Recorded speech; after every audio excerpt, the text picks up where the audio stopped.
Bonsoir à tout le monde. On va aller très vite. Je vais commencer par vous présenter M. Cyril Ntolo. Lorsqu'il parlait sur la construction du stade Olembe, avec l'hôtel 4 étoiles du stade Olembe, écoutons ce qu'il disait. M. Cyril Ntolo, conseiller technique au ministère de l'éducation physique. Écoutons ce que M. Ntolo disait.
Il appelle le mec ici.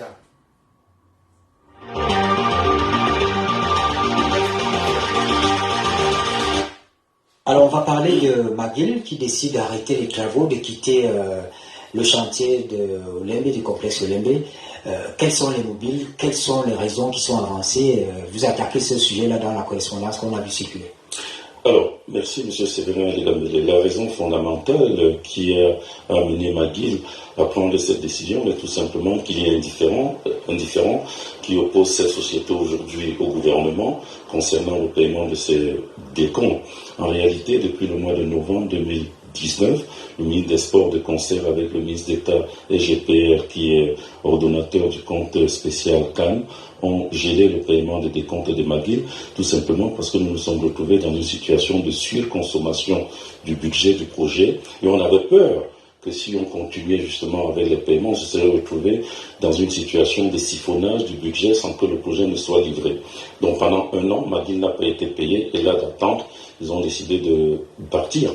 Mais il y a des conditions qui ont été posées à McGill pour reprendre les paiements. Notamment, il a été demandé à McGill de justifier l'utilisation des 42 milliards qu'il avait déjà perçus, 42 milliards dont 38 venant du prêt garanti des 55 milliards tirés de la Standard Chartered Bank, 4 milliards du prêt relais que l'État lui a accordé. McGill n'a jamais justifié de l'utilisation de cet argent. Il lui a également été demandé après la panne de reprendre les travaux dans le centre commercial et l'hôtel, et ainsi que les travaux de la phase 2. Aucune de ces conditions n'a été remplie, raison pour laquelle le gouvernement n'a pas repris le paiement. Il y a des montants, il y a des chiffres qui circulent. Qu'est-ce que la construction du complexe de Olembe a pu coûter aux contribuables camerounais jusqu'à ce jour? Alors, M. Aligambele, jusqu'à ce jour, le complexe sportif de Olembe a déjà coûté aux contribuables camerounais 155 milliards. 155 milliards constitués par quoi? 113 milliards que Piccini a consommé sur les 163 milliards qui avaient été alloués par la banque italienne Intesa San Paolo, 38 milliards que McGill a utilisés sur les 55 que la Standard Chartered Bank a mis à la disposition du gouvernement, et 4 milliards du prêt relais normalement remboursable. Donc à date, nous sommes à 155 milliards. Si on suppose que McGill remboursera les 4 milliards du prêt que l'État lui a donné, en réalité nous sommes à 151 milliards. Et j'aimerais apporter une précision. Toujours dans les réseaux sociaux, on vous dit que le complexe de Olembe est le plus cher au monde. Que non. Le complexe de Olembe, dans son entièreté, malgré le renchérissement du coût du projet lorsque McGill l'a repris, aurait coûté à l'État, si nous étions allés jusqu'à la fin, à 168 milliards. Si vous prenez le stade de Dakar, le stade de Diamandio de Dakar, 50 000 places, il a coûté aujourd'hui à l'État sénégalais 153 milliards. Si vous prenez le stade Ebimpe d'Abidjan, en Côte d'Ivoire, 60 000 places, il a coûté à l'État ivoirien 163 milliards. Si vous prenez le nouveau stade d'Abuja, il a coûté à l'État nigérian 210 milliards. Et là, je ne parle pas des complexes sportifs. Il ne s'agit que des stades avec leur parking. C'est tout.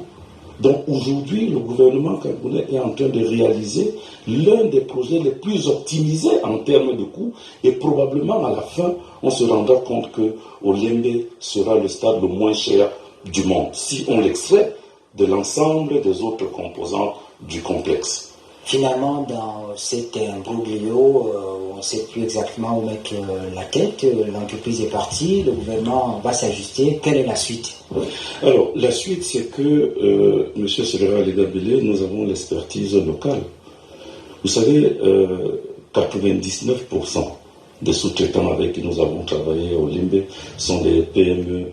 Et ces PME ont réalisé l'habillage du stade, monté les systèmes technologiques, tout ce que vous avez vu. Elles sont extrêmement performantes. Et la vision du ministère des Sports, c'est que dans la stratégie de relance de ce chantier, parce qu'il sera achevé, le gouvernement est déterminé là-dessus, eh bien, c'est de mettre à contribution ces PME locales sur le plan financier, de travailler tranquillement avec le financement public, notamment le BIP, et réaliser le projet dans toute sa complétude. Ça, nous pensons que nous pouvons le faire. Nous avons tous les moyens localement. Nous attendons tout simplement que la très haute hiérarchie donne les orientations nécessaires au ministre des Sports et la machine sera relancée.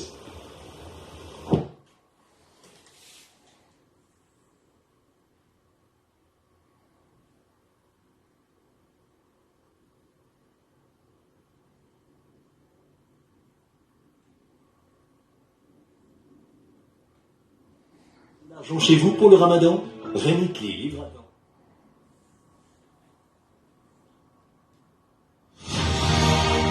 L'histoire du complexe sportif de Lembe commence à la fin des années 2000. À cette époque, le gouvernement du Cameroun pense un projet de construction de 10 stades dans le pays. Il s'appelle le Programme national de développement des infrastructures sportives. Il devait être financé par la Chine et prévoyait une infrastructure sportive à Olembe, banlieue de Yaoundé. Le programme a finalement été abandonné. Après avoir obtenu l'organisation de la CAN 2019, le gouvernement ressuscite le projet de construction du complexe sportif de Lembe en 2014. Il sera d'ailleurs annoncé comme la principale structure sportive d'accueil de la CAN 2019.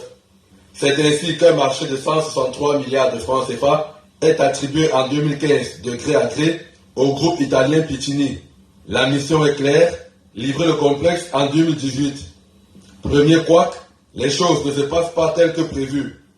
Pour diverses raisons, notamment administratives, ce n'est qu'en 2017 que les travaux démarrent.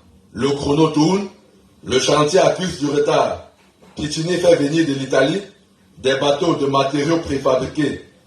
Jusque-là, le gap n'est pas rattrapé. Fin 2018, la CAF constate le retard à Olembe et d'autres sites devant abriter le prestigieux tournoi. L'instance laitière du football africain retire au Cameroun la charge d'abriter la CAN 2019 et lui attribue l'édition suivante, celle de 2021. Mais les problèmes persistent. Autre rebondissement, le ministre des Sports et de l'Éducation physique, maître d'ouvrage, résilie le contrat de Piccini. Raison évoquée, important manquement contractuel et défaillance de l'entreprise. McGill Construction rentre en scène. Elle obtient un budget de 55 milliards de francs CFA pour l'achèvement des travaux du dit complexe. Pendant des mois, le chantier fait du surplace. McGill peine à trouver des financements. De nombreuses grèves sont constatées sur le site du chantier. Toutefois, McGill sauve in extremis le stade principal qui abrite l'ouverture, la finale et les matchs de la poule A de la CAN. Sauf que les travaux ne sont pas achevés. La malédiction Olembe est aussi symbolisée par un épisode tragique, la bousculade et le décès de 8 supporters venus assister au match Cameroun-Comores le 24 janvier 2022. Les fournisseurs et les sous-traitants de McGill attendent depuis longtemps que l'entreprise s'acquitte envers eux de ses dettes. Contre toute attente, on apprend à travers une correspondance du ministre des Sports et de l'Éducation physique adressée au secrétaire général des services du Premier ministre, datée du 3 janvier 2023, que McGill a décidé de résilier de manière unilatérale son contrat relatif à l'achèvement des travaux du complexe sportif d'Olembe. La note du ministre des Sports indique qu'après 2 ans de travaux et 42 milliards de francs CFA consommés, McGill n'a achevé aucune composante du complexe d'Olembe laissé par Piccini.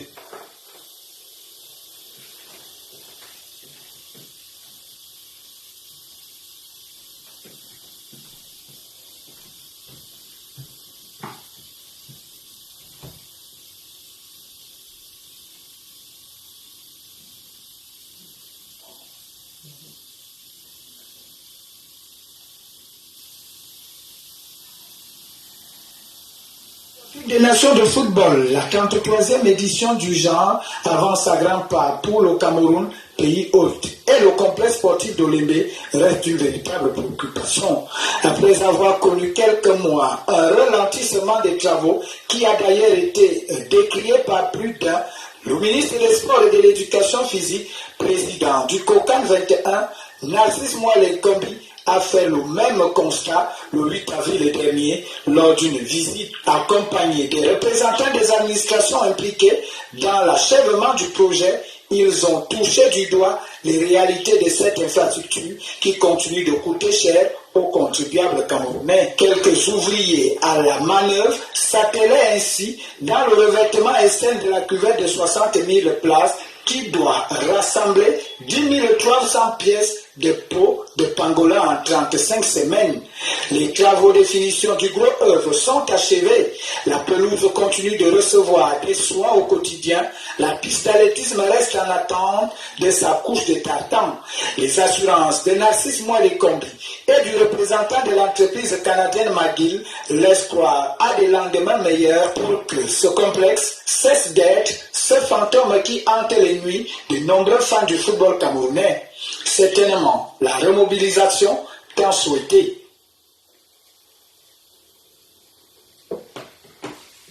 Je vous mets cet extrait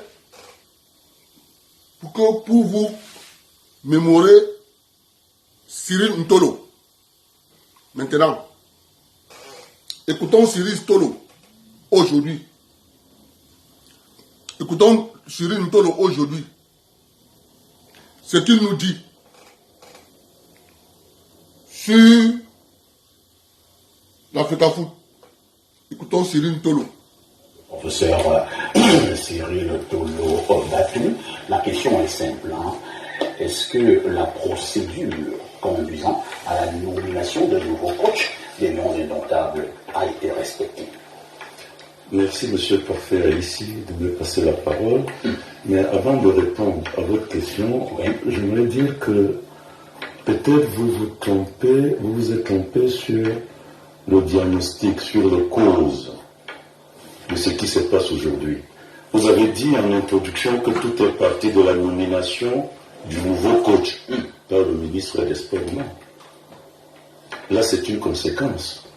Tout est parti en réalité de la débâcle des Lions indomptables en Côte d'Ivoire. Et c'est pour ça que j'ai dit que le problème était politique. En réaction à cela, le chef de l'État a tenu un discours le 10 février 2024. Permettez-moi de lire quelques extraits, j'en ai trois.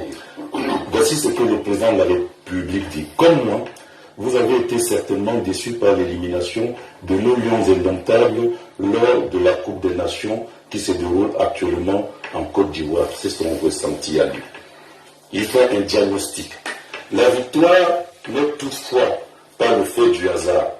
Elle exige certes du talent, mais aussi du courage, de la discipline, écoutez bien les mots, la discipline, de l'organisation et du travail acharné.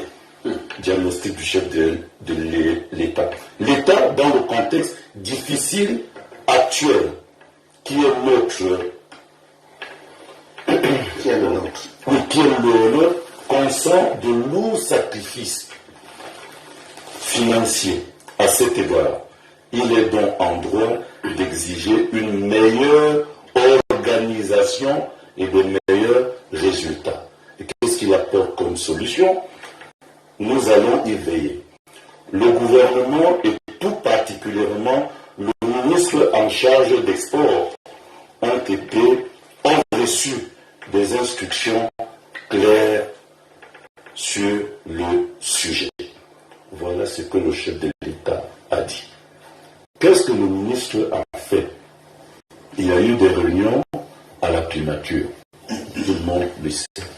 Il y a eu des réunions à la présidence de la République pour la répercussion des hautes instructions, des hautes directives du chef de l'État. Ce que le ministre des Sports a donc fait, c'est tout simplement appliquer les instructions qui ont été données. Maintenant, sur la forme, vous demandez si c'est la procédure qui amène à la nomination d'un nouveau staff technique et plus particulièrement le coach. Est-ce que cette procédure a été respectée par le ministre? Alors, le professeur Mathias Onangini vient de parler de l'attelage institutionnel qui existe entre la Fédération camerounaise de football et le ministère des Sports. Vous avez deux textes. Vous avez le décret de 2014 qui porte sur justement l'organisation des équipes nationales de football. sur leur organisation. Il faut bien en parler parce qu'à l'époque, c'était le professeur Joseph Ouna, le président de la normalisation, avec le ministre Adoum Garoua, qui, vu la débat que nous avions eue au Brésil, vous vous souvenez qu'un joueur avait même refusé, il y avait des problèmes de primes, un joueur a refusé de prendre le drapeau, le Premier ministre est resté là sur le stade, eh bien la situation était devenue intenable. Il fallait mettre de l'ordre dans la maison, lien indomptable, mais aussi établir des relations entre le ministère des Sports et la fédération. Et ça tombait bien, parce que le professeur Joseph Ouna était un ancien ministre des Sports. Sauf que lorsque le décret est signé, en 2015, on se rend compte qu'il y a des détails. Le décret, c'est le cadre général. Il y a des éléments spécifiques que le décret ne prend pas en compte. Et Mathias Ounangini a parlé de la spécificité du Cameroun, d'ailleurs de tous les pays africains. C'est l'État qui finance le football. C'est lui qui finance en un droit de regard. Et prenons donc ce qui porte notamment sur la nomination. C'est l'article 9 de la Convention qui dit une chose.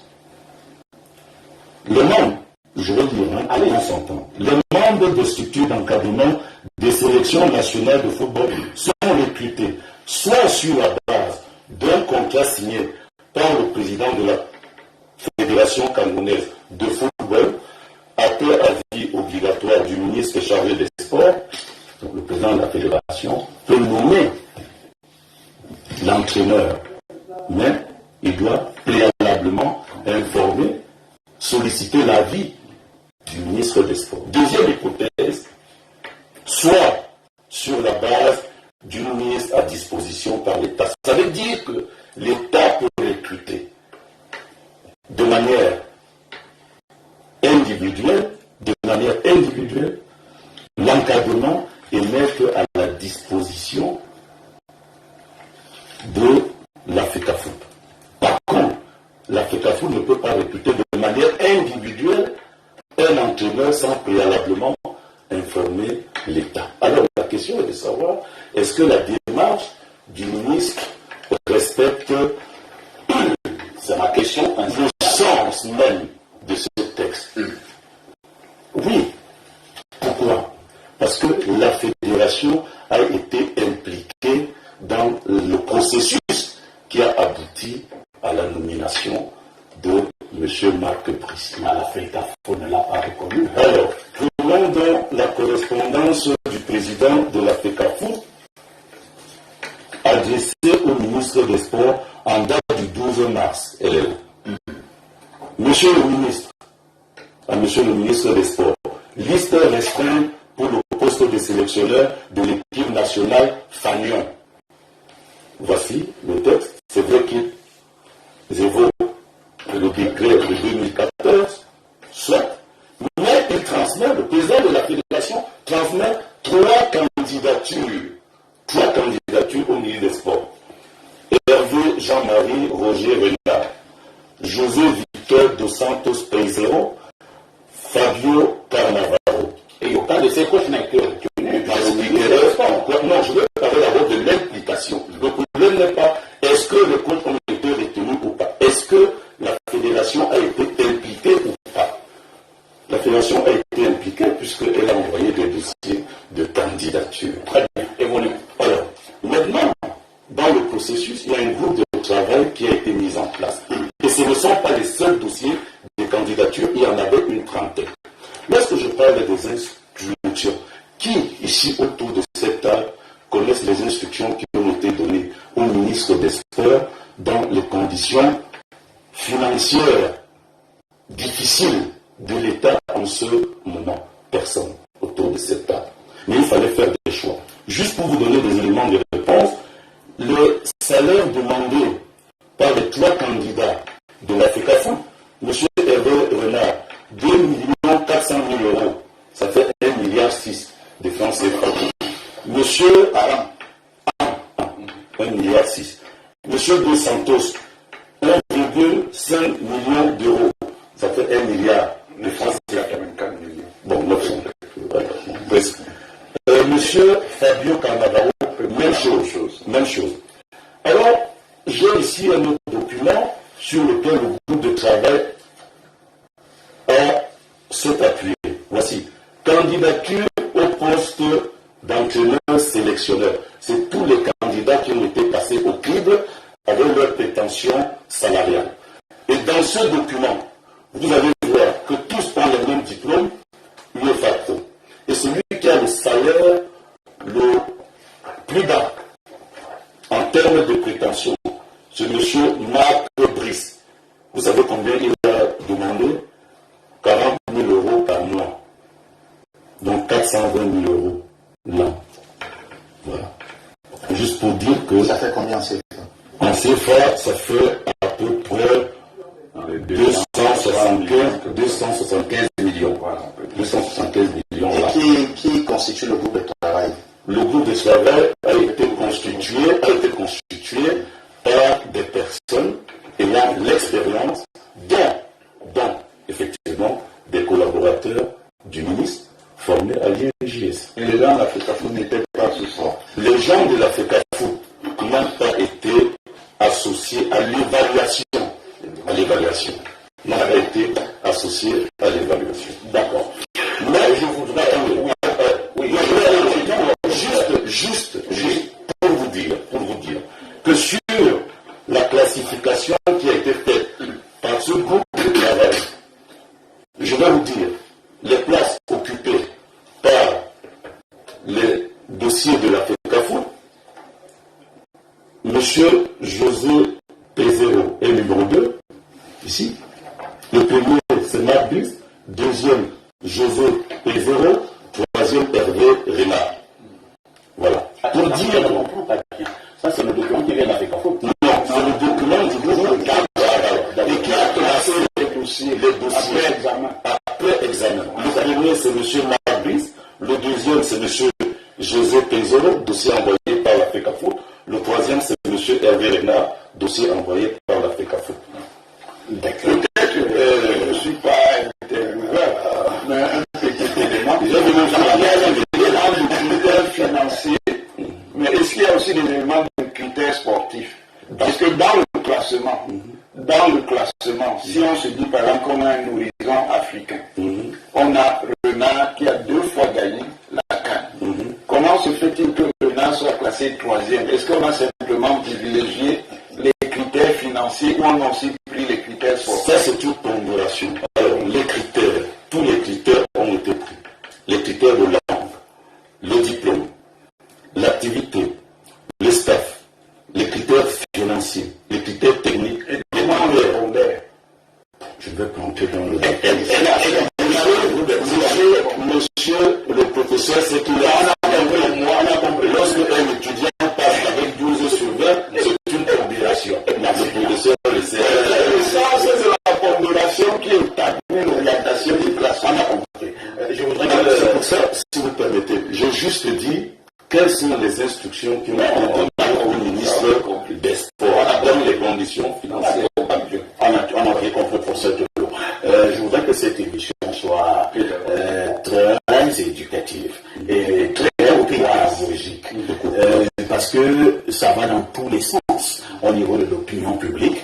Et donc, les éminences que vous êtes, vous allez aider cette opinion à mieux comprendre.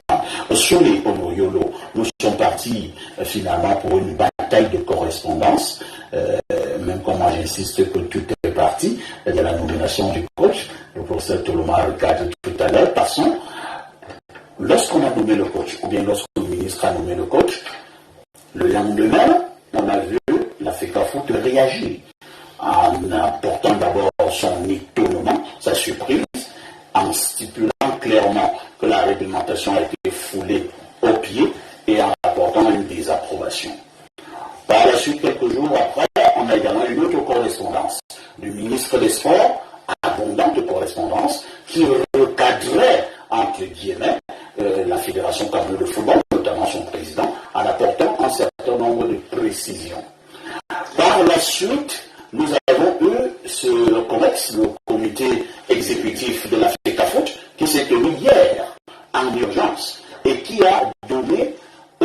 l'organisation, au président de la FECAFO, M. Samuel Eto'o, a nommé un nouvel entraîneur. Quelle est l'analyse que vous faites de ce bras de fer finalement au sommet? En fait, il n'y a pas de bras de fer en tant que tel.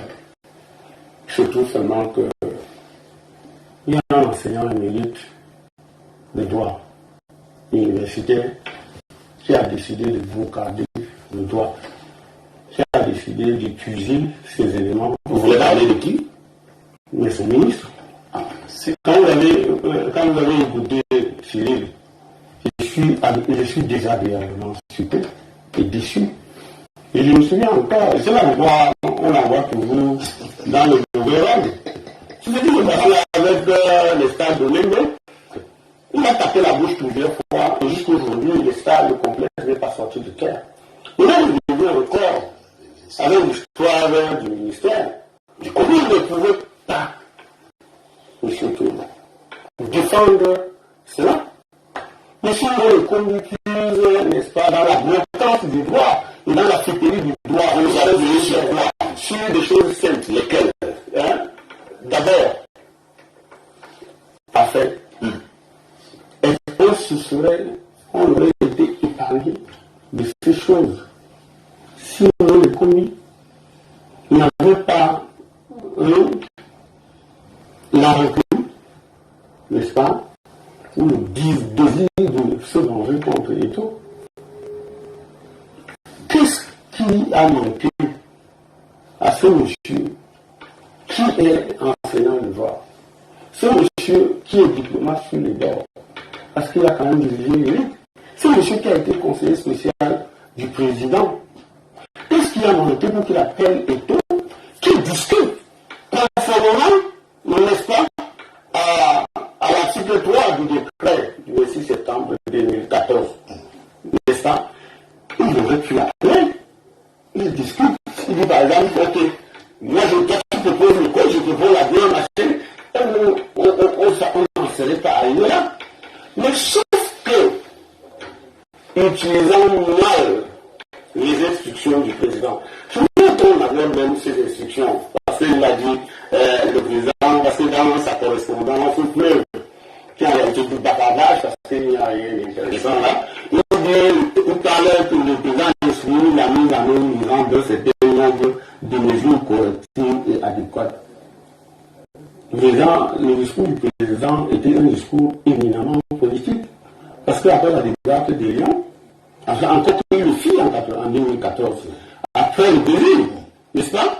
Et donc il a dit les mêmes choses au professeur Renan qui dirigeait la normalisation. Le professeur Renan, qu'est-ce qu'il a fait? Il a appelé les gens, il a écouté les gens, il a élaboré un décret, le décret du 26 septembre 2014. Maintenant, moi je peux penser que ce décret est insuffisant, ou alors il y a des discussions qui sont insuffisantes. Mais vous ne pouvez pas en mettre entre parenthèses un homme extrêmement légal, comme le président de la République, qui ne s'amuse pas avec ce décret. Vous prenez ce décret, vous mettez en parenthèse, et vous pensez, à travers des réunions que vous faites à la primature, que vous pouvez faire un passage en face. Et quand il parle de directive, il parle du haut accord. Le professeur Mathias, c'est lui que vous avez dit là. Dans quel monde juridique vous mettez au accord? Vous mettez instruction, vous mettez directive? Nulle part. Nulle part. Le principe de la hiérarchie des normes fait passer le décret avant la convention. Donc, quand la convention est terminée, on fait, c'est le décret du pays. Vous pouvez dire, non, vous n'avez pas la parole. Si vous voulez, c'est moi qui ai la parole. Je suis en train de dire d'affaires. Est-ce que la convention est en deux étapes. D'abord le recrutement qui se fait par la signature des contrats par le président de la FECAFO. Ça c'est la première chose. Après, avis obligatoire du ministère des Sports. Mais ça veut dire que ces gars-là pouvaient s'entendre. Mais pourquoi le ministre a dirigé sur cette deuxième étape pour n'utiliser que la mise à disposition par l'État, et même la mise à disposition par l'État? D'accord? Il a tapé la bouche pour dire que l'État recrute et met à disposition. disposition signifie qu'il y a un personnel, soit un agent de l'État, soit un fonctionnaire qui existe, qui a le numéro de matricule et qu'on peut mettre à la disposition. C'est que ce fut le cas, par exemple, avec Jean-Paul Apollo, qui était personnel, n'est-ce pas, du ministère des Sports, et qu'on peut mettre à la disposition pour encadrer les lions. Maintenant, je reviens encore pour dire que est-ce que le président de la République fait un discours politique le 10 février qui demande, première chose, qui dit le peuple camerounais, parce que le président de la République constate que les Camerounais sont en colère. Il peut descendre dans la rue, il calme. C'est ça qu'il parle d'un discours politique. Il dit les Camerounais sont en droit d'attendre de demander des comptes. 2. La fortune publique dépense assez pour les lions. 3. Il a prescrit, il a donné des instructions au ministère des Sports. Est-ce que les instructions au ministère des Sports étaient, n'est-ce pas, de faire le vide? Est-ce que les instructions au ministère des Sports appelaient le ministre du Sport de sortir le muscle? Ou alors de faire ce que Achille appelle le brutalisme? Parce que ça, c'est le brutalisme. C'est-à-dire revenir dans une histoire où vous n'avez rien fait et puis vous permettez seulement de chasser les gens et à votre avantage. Là encore, je dis parfois. Donc, si je vous comprends très bien, à votre niveau, le ministre des Sports n'a pas respecté la procédure. Le ministre des Sports a fait ce que vous appelez le brutalisme. Le brutalisme, un passage en force. Un passage en force, parce qu'il n'a jamais oublié l'humiliation qu'il aurait subie. N'est-ce pas? Vous avez dit qu'il était rancunier. Qu'est-ce que vous mettez dans la rancune? Ce que je suis en train de dire. Ce que je suis en train de dire. Lorsqu'en 2022, n'est-ce pas, vous l'avez ramené sur la fête comme c'est ça. La présidence de la République, j'ai laissé du volontaire. Le 28 février, n'est-ce pas, le ministre d'État secrétaire général et puis le ministre des Sports. J'ai l'honneur de vous faire connaître que monsieur le président de la République a marqué son clear accord pour le remplacement. Vous avez appuyé le mot accord. Voilà. Non, je veux juste savoir. C'est pas lui. Oui. Laissez-moi la juste. Vous voulez le temps de parler le mot accord. Je voulais juste. Je ne sais pas le temps de vous donner le temps. Si vous voulez parler, vous laissez, c'est pas fait que dirige la parole. Laissez la parole. On peut vous aider. La main est sur le mot. Non. Il dit très urgent, c'est là, embrouiller au niveau de vous. Vous avez dit que c'est une émission didactique. On en retient. Tout à fait. Mais je crois également qu'il y a trop de documents. C'est dimanche sur mon plateau. Monsieur, comme c'est didactique, on a les gars, il faut les documents. Moi, ça, c'est des documents, bien entendu. J'ai utilisé, donc, le ministre de 2028 février, j'ai l'honneur de vous faire connaître que monsieur le président de la République a marqué son accord pour le remplacement du sélectionneur de l'équipe nationale senior de football, M. Antonio Conceição, et de l'encadrement des liens élémentaires par les responsables ci-après. N'est-ce pas? Ça veut dire quoi? Premier indice, c'est que les nominations sont venues de la présidence, du secrétariat général de la présidence, qui a procédé au remplacement d'Antonio Conceição pour nommer ceci. Et c'est pour ça que quand dans la lettre de l'ONU qui dit que la mise à prison a dans le passé récent permis le recrutement, la validation des exemples de staff conduit par Clarence Hubert, Antonio Conceição et le gouvernement. C'est un mensonge. C'est un mensonge parce que la nomination de seule n'est pas la même que celle qui vient de faire exécuter. Parce que celle qui vient de faire exécuter, c'est quoi? C'est que, permettez que je retrouve, le 2 avril, le ministre d'État secrétaire général à M. le ministre des Sports, le recrutement du sélectionneur, et ça c'est l'objet. Il dit, faisant suite à votre correspondance relative à l'objet repris ci-dessus. Les mots ont un sens en droit. Ça veut dire que sur le plan dans les correspondances administratives, votre correspondance, j'ai l'honneur de vous notifier le haut accord de la présidence de la République. Je dis de la présidence de la République, pas du président de la République. À votre proposition de recrutement du sélectionneur et des responsables chargés de l'équipe nationale. Monsieur le Combi vient. Il le même 2 avril, on peut remarquer la sérénité dans le convoi, dans la navette de service de 2 avril.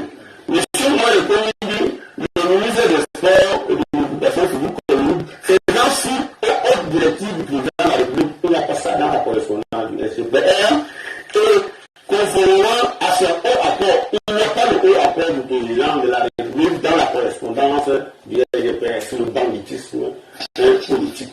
Parce qu'en fait, il a changé le terme de la correspondance du SGPR. Nous venons voir en fait, n'est-ce pas, comment est-ce que ce type se retrouve, n'est-ce pas, à mettre le droit entre parenthèses pour procéder aux nominations, jusqu'aux nominations, n'est-ce pas, du coordinateur de sélection nationale, qui, la décision de cela doit exclusivement venir de la Fédération camerounaise. Si cela ne fait pas pour le paye. La nomination du team presse Manuel, qu'est-ce que Thierry nous a fait? Qui jusqu'aujourd'hui a changé, n'est-ce pas, le traitement des papiers, le traitement des choses, pour aller prendre quelqu'un. Et comment est-ce que vous pouvez, je vais citer par là parfait, comment est-ce que vous pouvez demander au secrétaire général, la présidente de la République, de marquer un rapport pour la nomination d'un million comme celui-ci? Parce que ça, c'est un million. Mais c'est un parlementaire qui me dit que c'est un million. C'est un million parce que, monsieur, quelle est la valeur d'un communauté? C'est une communauté. Il est un million. Non, monsieur, parfait à ici, une communauté n'a aucune valeur. Il passe à la radio. Dans le cas d'espèce, il faut attendre la décision du ministre qui n'est pas pousse chez quelqu'un papier, n'est-ce pas, les silences. Et dès qu'il va sortir la décision, elle va être attaquée au tribunal, devant le tribunal administratif, parce qu'il a brûlé le droit. Je ne comprends pas. Je ne comprends pas ceci. Que le ministre, moi, je ne comprends pas. Juste là, pourquoi il a voulu faire ça? Si ce n'est pas la rancune, si ce n'est pas le règlement de compte, si ce n'est pas un abrégé, il ne fait pas ça. Un abrégé, il trompe dans le droit. Il ne se limite pas le droit dans la fidélité, il peut faire ça. C'est pour ça que je dis qu'on ne peut pas tolérer ça dans un pays normal. C'est compris. On va passer la parole à Jean Lambert, non? Enfin, oui, qui a longtemps parlé de sport en tant que journaliste, qui a été directeur général à FECAFO, mais il a insisté pendant 6 mois seulement. Donc, au-delà de tout, il a une bonne expertise en la matière. Jean Lambert, on a beaucoup parlé des textes juridiques. À un moment donné, d'autres ont même parlé du politique. Qu'est-ce qu'il faut finalement comprendre? Humblement, je n'ai pas l'étoffe ni juridique ni politique des deux éminents enseignants universitaires qui sont là, et encore moins celle du ministre des Sports et de l'Éducation physique, mandant du gouvernement pour s'occuper des affaires du sport, pas du football, du sport en général. Et à qui le président de la République, devant nous tous, a donné des instructions de ramener de l'ordre, de la discipline et de l'organisation. Et on fait bien de rappeler que ce n'est pas la première fois que le chef de l'État interpelle ainsi et son membre du gouvernement et les lions indomptables après une participation catastrophique à un événement sportif d'envergure internationale. Je constate simplement que c'est malheureusement, nous n'aurions pas dû être là ce dimanche à parler de ça. Et à ce moment-là, et quand les gens évoquent l'image de marque du Cameroun, c'est ne pas avoir compris qu'elle a pâti de la participation des Lions à la Coupe d'Afrique des Nations en Côte d'Ivoire. Et elle avait besoin de se redorer. Mais à la place de ce qui était attendu, nous voici encore enfoncés dans les polémiques vaines. Parce que ce qu'on oublie, c'est que cette sélection nationale n'a pas disputé 2 dates de la FIFA. Oui. Et que ça va l'enfoncer davantage dans les classements FIFA et même dans la cohésion, la dynamique de cette sélection. Et créer cette polémique à ce moment-ci, il y a 2 mois à peine, les éliminatoires pour la CAN et la Coupe du Monde, c'est vraiment démontrer que le football n'est pas au centre de cette querelle. Parce que si c'est la nation camerounaise qui était au centre de la querelle, j'ai noté, ils se seraient concertés. C'est le professeur Onangini qui l'a dit. Consensus, concertation. Et le texte, le décret de 2014 a été fait pour ça. Il a été fait pour ça. Consensus, concertation. Et on ne peut pas imaginer notre relation entre une tutelle et une association sportive que celle de la concertation et du consensus, la recherche du consensus. Parce que le ministre des Sports n'est pas là pour gérer les associations. Il délègue à l'agrément qu'il donne. Et il attend le bilan. Il ne s'implique pas au quotidien. Quand le chef de l'État, de ma petite compréhension, dit « mettez-moi de l'ordre », mais on ne met pas de l'ordre tout seul. On appelle quand même les fautifs, les indisciplinés, on leur dit « voilà, le chef de l'État, vous avez suivi, il n'est pas content de ci, il n'est pas content de ça. Comment nous faisons pour sauver la maison du football? Qu'est-ce que nous faisons pour redorer le blason de notre football si terni? Mais je voudrais aussi dire que c'est une vieille habitude chez nous de toujours remplacer les entraîneurs. Souvenez-vous, le Champ en 2000, il avait bien gagné la CAN. 2002, Schaeffer, il a gagné la CAN. Gross en 2017, il a gagné la CAN, ils ont tous été mis à la porte. Moi, je n'étais pas surpris que son passe à la trappe. Nous avions même souhaité, quand j'ai dit nous les Camerounais. Et donc, quand son passe à la trappe, on s'attend quand même à, et si on veut appliquer les instructions du chef de l'État, à quelqu'un qui a une bonne connaissance du football international, qui remplit, qui coche toutes les cases de la compétence. Et je vois que parmi les gens, et ça aussi, c'est une vieille habitude du ministère des Sports. Je parle maintenant comme ancien DG de la FECAFOOT. On vous propose des noms. Et il y a une shortlist, qu'on ne soit pas surpris que la FECAFOOT ait proposé 3 noms. Il y a toujours une shortlist de 3 noms.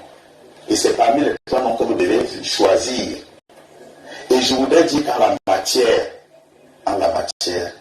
l'article 3 du décret dit que la compétence administrative et sportive revient à la FECAFOOT.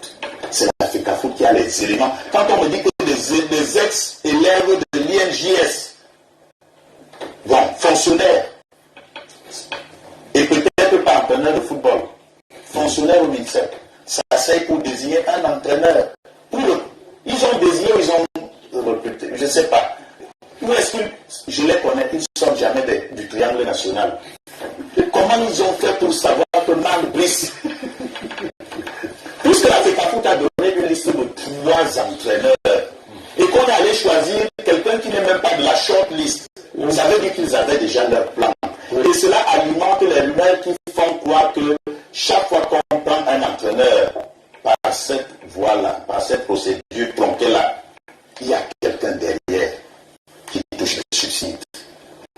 Cela a été dit. Des noms, moi je n'aurais pas fait des accusations. Je n'accuse pas. J'ai dit cela alimente la rumeur.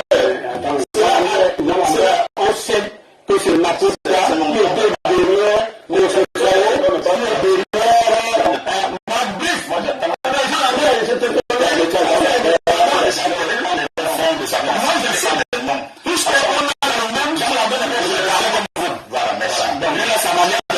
j'ai dit donc que d'une short list qui existe, et cela a été fait avec Conté Sao, qui n'était pas dans la première short list qui l'amène à la tête des Lions et Merci Marquis. Et effectivement, lorsque nous avions appris que la FECAFOOT et le ministère recherchent un entraîneur, et que nous entendions les noms qui ressortaient, on se disait, ah, enfin on va avoir un vrai sélectionneur. On a même parlé de Mourinho. Mais qui ne rêve pas d'avoir Mourinho? Et quand on dit que les prétentions financières des gens proposés sont pharaoniques, gargantuesques, le maire du Cameroun vaut-il un pesant d'1 milliard par an à donner à un sélectionneur s'il nous redonne notre blason? 1 milliard par an à l'État du Cameroun, on crie, c'est trop. Et on va préférer quelqu'un parce qu'il est le moins cher. Il est le moins cher parce que sa compétence est la moins chère. Parce qu'il sait qu'il ne réussira pas et puis il va se faire sa retraite. Et quand on regarde les critères qui sont énumérés par le professeur Ntolo Batum, le professeur, M. Magdis a quelle compétence? Il a été chassé des 3 clubs où il a été appelé. 44 défaites, 8 victoires, 1 nul. Mais où est la compétence dans un championnat belge qu'il est censé connaître? On le propulse en Afrique, où on sait que le football en Afrique est différent, totalement différent de tous les autres footballs modernes. Et au Cameroun, où le chef de l'État a donné l'instruction de réinstaurer l'ordre. Vous croyez que Marquis, je vais vous dire, les joueurs respectent les coachs en fonction de ce qu'ils ont produit eux-mêmes lorsqu'ils étaient footballeurs. Et lorsque Marquis va arriver, si vous voulez qu'il parle à qui? Qu'il ait quelle référence? Qu'ils lui disent, j'ai joué et voici comment je me plaçais pour... Mais non, moi je crois que sans être contre le ministre des Sports, sans évoquer tout le tarala politico-juridique et consort, il faut aimer ce pays. Il faut aimer ce pays. Et aimer ce pays passe aussi par...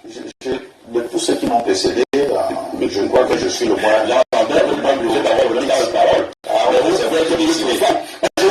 Je voudrais donc revenir à ce que le professeur Ounangini a compris, que la FECAFOOT et le ministère, il n'y a pas de honte à se retrouver, à dire voilà, nous sommes sortis de nos prérogatives respectives.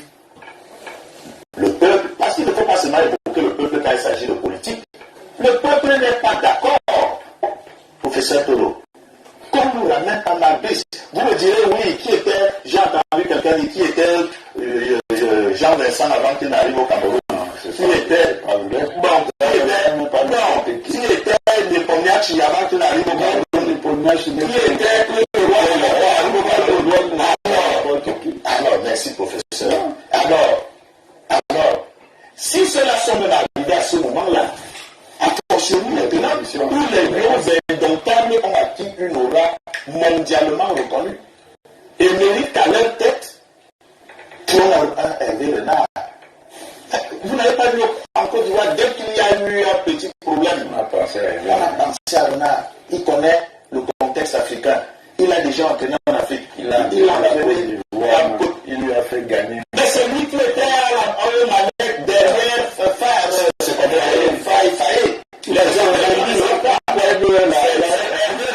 qui a coaché les éléphants derrière le sélectionneur apparent. C'est compris, on a besoin de dire ça. Et quand on dit que c'est les prétentions salariales d'un entraîneur, mais un vrai entraîneur, ça coûte cher. Un vrai entraîneur. On laisse la parole à Pierre Blériot, qui vous a suffisamment écouté là. Et Pierre Blériot, puisque Jean Lambert estime qu'au regard de certains faits, il n'y a rien de football dans ce qui se passe là entre la Fédé et le MINSEP. Lorsque nous voyons les correspondances qui viennent régulièrement du côté du MINSEP depuis un certain nombre de jours, et surtout la dernière correspondance du MINSEP, et il commence d'ailleurs par là, le haut accord du président de la République, selon les hautes instructions du président de la République ou de la présidence de la République. Malgré tous ces rappels, on constate quand même que le président de la FECAFOOT, lui, il ne fait que monter d'un cran. Une certaine opinion pense que M. Eto'o veut piétiner ou alors veut aller à l'encontre des orientations du chef de l'État. Ok, vous savez, je ne supporte ni l'un ni l'autre, ni M. Eto'o, ni le chef de l'État. C'est si personne ne suffit, moi je vais dire comme ça, ni l'un ni l'autre. Mais je voudrais commencer par vous dire que les deux personnalités, M. Eto'o et M. Moelle Kombi, manquent cruellement de classe. Si ce n'est lorsqu'ils sont habillés, ils ont de la classe au niveau vestimentaire. Je dis que les deux manquent cruellement de classe. Et je vais le démontrer dans un cas comme dans l'autre. Je vais commencer par le professeur Moelle Kombi. Il aura été plus avisé que M. Eto'o en opposant à M. Eto'o quelque chose de plus intelligent. C'est-à-dire que s'il n'avait pas retenu les trois entraîneurs, parce que c'est le piège qu'Eto'o lui a tendu, Eto'o a proposé trois entraîneurs de très haut vote. Il aurait fallu donc que M. Moelle Kombi, pour battre dans l'opinion populaire camerounaise, M. Eto'o, nous proposa quelqu'un au-dessus des trois. Ce n'est pas le cas de Marc Brice. Et là, je parle d'abord de Moelle Kombi. Et il ne doit pas évoquer les prétentions salariales. Parce que ce n'est pas à Moelle Kombi de faire des économies à l'État.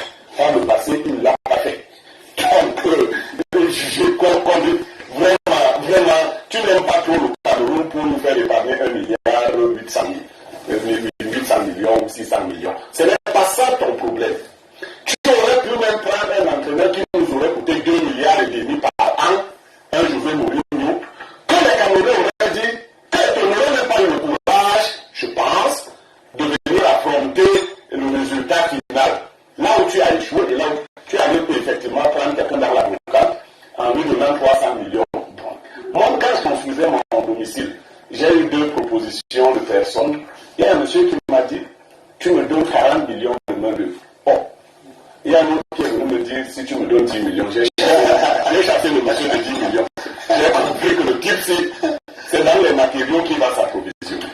Donc, de ce point de vue, M. Moelle Kombi, et je vais évoquer un autre aspect, pour avoir encore de la classe, il devait associer l'expertise de l'Africa Foot. Pour avoir de la classe. Bon, c'est sûr qu'il savait qu'avec l'expertise de l'Africa Foot, Marc Brice ne serait pas passé. Les arguments qui sont montrés là, c'est que Marc Brice est passé parce qu'il avait le tiers de salaire de moins de 10 ans de Eto'o. Voilà, c'est pour ça qu'il est passé. Revenons à Eto'o. Il y a 2 personnes qui gâchent le football camerounais actuellement. C'est Eto'o et Moelle Kombi. Ah bon? Lorsque le président a décidé de faire d'Eto'o le président de l'Africa Foot, j'ai dit le président de la République, on ne change pas ce qui ne marche pas par ce qui n'a jamais marché. Est-ce que c'est le président qui est venu? C'est le président de l'Africa Foot qui a décidé de faire d'Eto'o parce que le fils de son ami était là. Je vous avais dit ici récemment que si vous êtes dans un véhicule avec un ami, vous avez une panne de véhicule, il vous dit qu'il connaît un très bon mécanicien. Vous lui demandez d'appeler le mécanicien, il fait venir le mécanicien. Le mécanicien essaie de travailler et échoue lamentablement sur votre véhicule. Et que cette année, on dit par la suite, non. C'est moi-même qui suis ce très bon mécanicien. Oh, vous ne pouvez plus lui faire confiance. C'est Eto'o. Lorsqu'on ressuscite les morts, on a besoin de personnes pour nous ressusciter. C'est Eto'o et les vidéos sont là. Qui avait proposé un Ndjoya? Pourquoi? Parce que j'ai entendu les gens dire Eto'o s'est tellement battu pour arriver à la tête de l'Africa Foot. Je dis, mon Dieu, que nous avons le cerveau de moineau. Eto'o ne pouvait pas tellement se battre. Un Dieu qui ressuscite les morts n'a pas besoin de personne. C'est lui qui avait placé Ndjoya. Alors, donc il n'avait qu'à enlever encore Ndjoya et se placer lui-même. Donc il avait dit que Ndjoya pouvait faire le business. On sait depuis longtemps que quand Eto'o vous propose quelqu'un, la personne est mauvaise. Quand Eto'o avait le haut accord du chef de l'État, je parle dans de la classe d'Eto'o. Ce n'est pas aujourd'hui qu'il serait allé chercher les gens de la trame de Hervé Renard. À cette époque-là, il avait tout l'amour du chef de l'État. Il nous aurait donc pris un très grand entraîneur, on les avait donc fait des copains et ramener son. Quand le chef de l'État n'avait son aurait que pour Eto'o, Eto'o aurait dû avoir de la classe. Il a manqué cruellement de place. Il allait prendre son petit copain et il est venu le placer là. Et lui, nous avait dit combien il lui donnait. C'est quand on me dit que ça a encore échoué qu'il dit que non, maintenant, le tout-ci, je vais donc vous proposer quelqu'un de bon. Et que tu attendais quoi pour proposer, quand tu avais le bon accord du chef de l'État, un vrai entraîneur. À cette époque, tu as attendu d'échouer lamentablement. Le véritable problème, donc, c'est qu'il n'y a jamais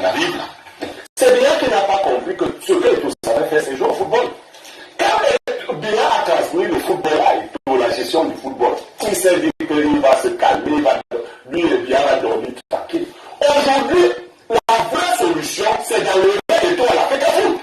Ah ouais? Je vous dis, c'est ça la vraie solution. Et dans le même on est conduit le sport. Alors, parce que moi, j'avais la paix de l'esprit.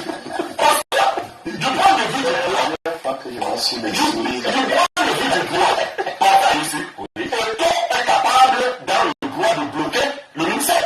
Ce que le ministère va faire avec, comment on appelle le monsieur du volet là, avec, ça ne marche pas.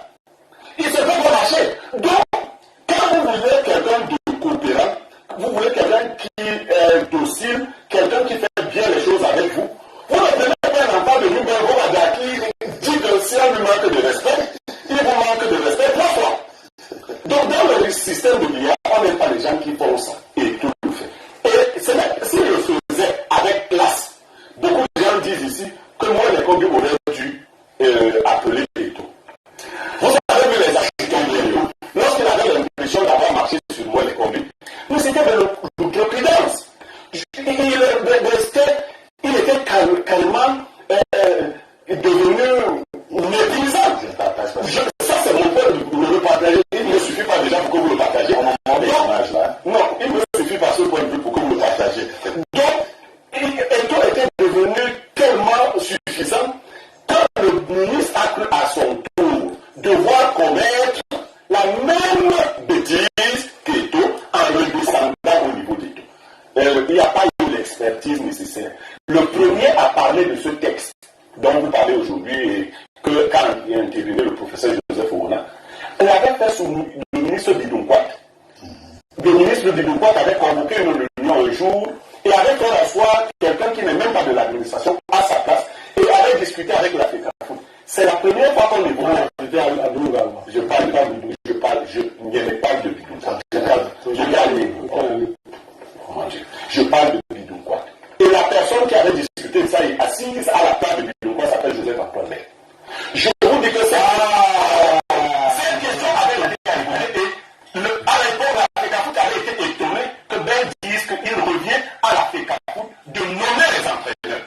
Si on dit le contraire aujourd'hui, parce que c'est tout. Lorsqu'on aura un bon président de la FECAFOOT et on viendra dire c'est à la FECAFOOT de nommer les entraîneurs. Il a dit autre chose de sa dernière sortie. Non, il n'a jamais dit que ce n'est pas à la FECAFOOT de nommer les entraîneurs. Non, il a parlé des qualités de l'entraîneur à ce qu'il a dit. Il a dit que l'entraîneur actuel n'est pas moins mauvais que d'autres que nous. Moins gagnant, c'est que c'est la FECAFOOT qui a nommé celui-ci. Non, Ben a dit, si vous avez suivi pour l'interview, Ben a dit que c'est à la FECAFOOT de nommer les gens. Mais ça dit qu'on n'avait pas suivi. Je l'ai suivi, je l'ai même resuivi. Ben a dit, oui, permettez-le de le dire, je vous interromps, que Eto ne doit pas se fâcher parce qu'on a nommé la même procédure qu'il a validée par le passé. Pour la jamais été. Oui, le sous-entendu, c'est même pas le sous-entendu parce qu'il a allé plus loin. Il a dit que Eto, on n'aurait jamais, les choses ne seraient jamais passées comme ça avant. On n'aurait jamais passé de cette façon.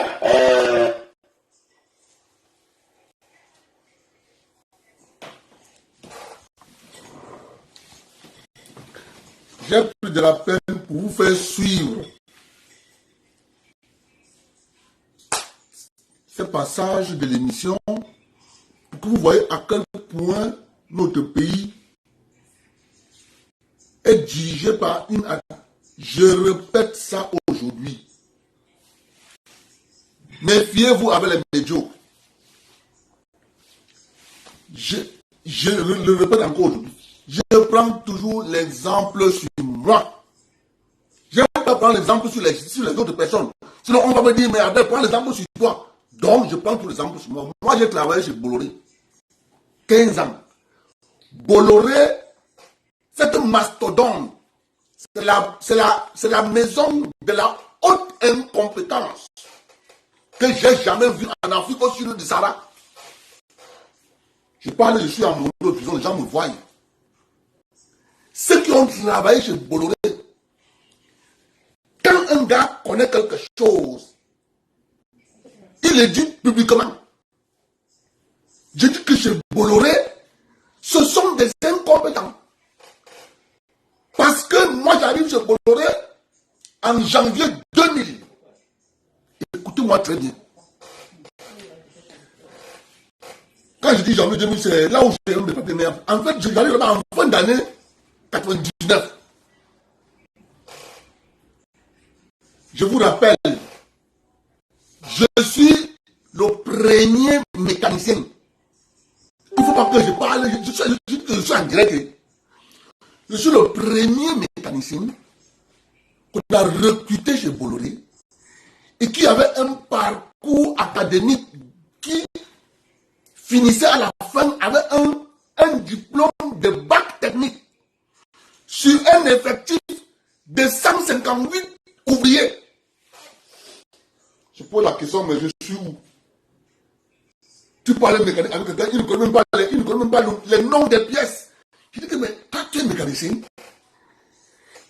Je suis dans quel milieu? Les gens inventent les noms des pièces. Tu demandes la pièce, tu dis que je suis où? Gars, il m'a fallu 3 mois. Le blanc qui m'a embauché m'appelle dans son bureau, il me dit que non, calme-toi. Ça là, la société est en train de changer l'idéologie. La société a décidé maintenant de prendre les gens qui sont allés à l'école, qui vont être en adéquation avec la nouvelle philosophie qui dit que Bolloré veut commencer à mettre les directeurs noirs. Parce que moi, j'entends là-bas, il n'y a pas de directeurs noirs. Tous les directeurs sont des blancs.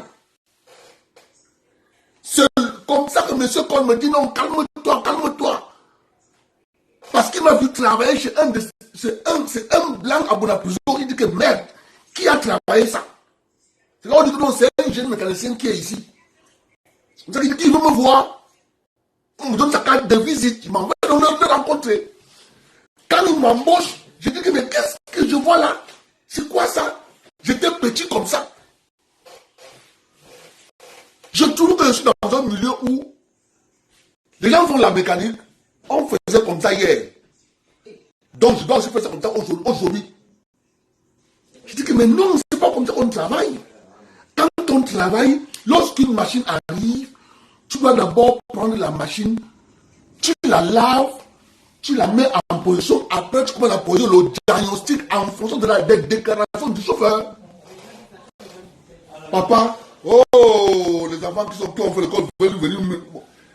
C'était devenu, lui il a fait l'école de la mécanique, vraiment de Dieu, il faut l'excuser parce que quand lui parle mécanique, on ne comprend rien. On a cherché à me faire passer pour quelqu'un qui ne connaît pas la mécanique. Donc, il parle tout le bon français, il a tous les mots mécaniques, là, nous on ne comprend pas ça. Donc, on a cherché à me chosifier, disant que c'est moi qui ne connais pas la mécanique. Je l'ai subi pendant 3 ans. Un jour, comme on dit toujours, il y a le Dieu des compétents. Je dis qu'il y a le Dieu des compétents. Parce que moi, je suis compétent. Je le dis haut et fort. Dans mon domaine, je suis compétent. Il y a toujours un Dieu des compétents. Un jour, on a changé de directeur technique.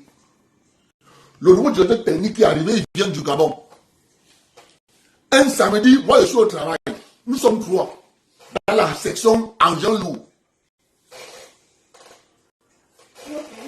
On envoie quelqu'un au port. Parce que la machine qui porte les conteneurs est bloquée sur un conteneur et ça a bloqué le passage. On envoie un électricien, il met l'homme, la situation ne fait que s'empirer, le port ne fait qu'envoyer parce que quand le port envoie déjà le message à la gestion technique 1 fois, 2 fois, 3 fois, le port va envoyer le message à la direction générale de Bolloré à Paris à la Défense. 3 messages du port à la direction technique de Bolloré, le 4e message c'est à la direction générale à Paris à la Défense. Donc l'ordre vient de la Défense à Paris, taper sur la tête du directeur technique, donc le gars, il était joli, il est arrivé au port en pyjama. Il va au port, il trouve la situation, il demande, mais qui est resté au garage? On dit, il y a le jeune qui est resté là. Fais-moi venir loger là. J'arrive, je prends le chauffeur, je dis au chauffeur, explique-moi comment tu as manœuvré pour que ça bloque. Le chauffeur m'explique, je monte sur la machine, je passe sur le conteneur, 30 minutes.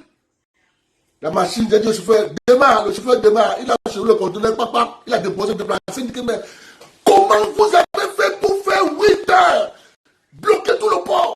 Vous avez comment vous avez fait? Et lui, il a fait comment? Ça, c'était le Dieu des compétents. Ça, c'est le Dieu des compétents. Mais le jeune là, pourquoi est-ce que, mon ami, c'est ce jour, quand tu disais à monsieur Leroux, tu partais au bureau parler de moi, il a dit que non, laissez le jeune, c'est l'avenir de la société. La preuve, quand je suis parti de chez Bolloré, Bolloré avait dans les challengers 12 challengers, 12. Quand je suis parti, alors, parce que j'ai travaillé un vendredi, dimanche, j'ai pris l'avion. Je suis parti. Ni au revoir, rien, j'ai travaillé un vendredi, dimanche, j'ai pris l'avion. Quand je suis parti, 3 semaines plus tard, on a mis au rebut 3 challengers. On dit parce que Abdel n'est pas là. Donc je suis parti, on a mis 3 machines de côté. Et quand je partais, j'avais dit à mon collègue, comme je parle là, les 3 là, on va mettre de côté. Parce qu'il y a personne qui est compétent pour regarder. Donc je suis parti, on a mis de côté. Le plan dit que donc, c'est le jeune qui était là, qui était la plaque tournante de cette section. Vous êtes des menteurs. La première fois, quand je suis parti, on a vu le jeu technique. Parce que quoi? Lorsque Bolloré veut embaucher, chacun va dans sa famille. Cherche un cousin qui ne connaît absolument rien, qui n'a jamais fait de la mécanique. Dis donc, viens ici, tu vas voir comment on fait. Toi aussi, tu vas faire. Il va dans son village, chacun prend les cousins, les neveux qui sont à des années-lumière de la mécanique. Chacun fait entrer dans la société parce qu'il faut à tout prix que son frère travaille. Regarde comment Abdel fait. Vous allez aussi faire. Donc quand je suis devant, tu as au moins 10 personnes qui sont derrière moi. Ouais, car il veut travailler comment? Il veut travailler comment? J'ai dit que Bolloré, c'était le socle de... Comme tu prenais alors l'administration, c'était le Terminator. L'administration, c'était... Les gars te fabriquaient le code de travail, les gars avaient leur propre texte à eux. Du code du travail. Donc, quand je vois toutes ces choses-là, je dis l'administration camerounaise n'est que constituée des incompétents. Si vous doutez ce que je dis là, prenez tous les directeurs du ministère des Sports et de l'Éducation physique, prenez leur parcours académique. Vous allez voir des trous. Et regardez comment ils ont été embauchés. C'est ça le drame du pays. C'est ça le drame du pays. C'est-à-dire, je vais vous montrer quelque chose encore qui va vous surprendre. Ça, c'est une vidéo. Je vais vous montrer une vidéo. Regardez la vidéo. Lorsque je parle de l'incompétence, on n'invente pas. Regardez la vidéo.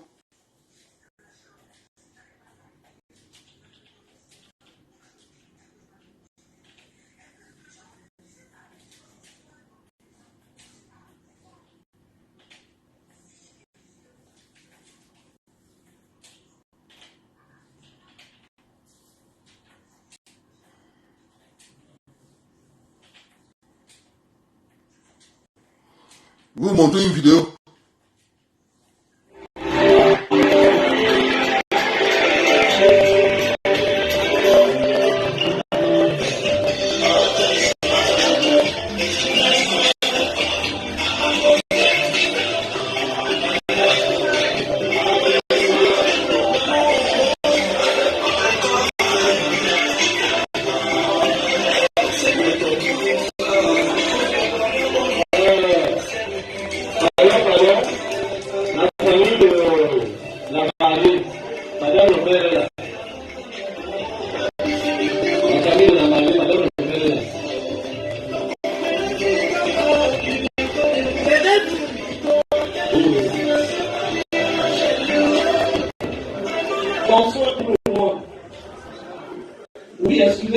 illustré, il est strictement interdit qu'un maire se déplace pour célébrer un mariage hors de sa circonscription.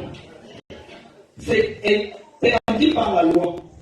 Et depuis un moment, j'ai constaté que beaucoup d'officiers d'état civil entrent dans ma ville sans mon autorisation, sans même m'avoir contacté, et célèbrent des mariages parce que c'est un mariage nul, parce qu'il est clandestin. Alors, je vais appeler madame le procureur, et je pense que le célébrant le sait d'ailleurs, et je vais saisir le Nidevelle. C'est pour ça que je suis venu, parce que désormais j'ai mis les gens pour contrôler cette violation légale. C'est pas sérieux. Monsieur l'officier, vous aurez dû me voir. Vous êtes dans ma circonscription de commandement avant de procéder à la célébration de ce mariage. Vous-même, vous savez que ce mariage est nul, de par la loi. Donc, c'est l'observation. Je me suis déplacé pour venir vous rappeler. Je vais saisir au bout de 20 et...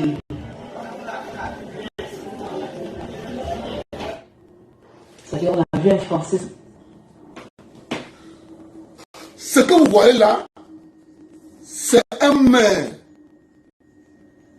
Il est censé ne pas ignorer la loi. Il est un magistrat.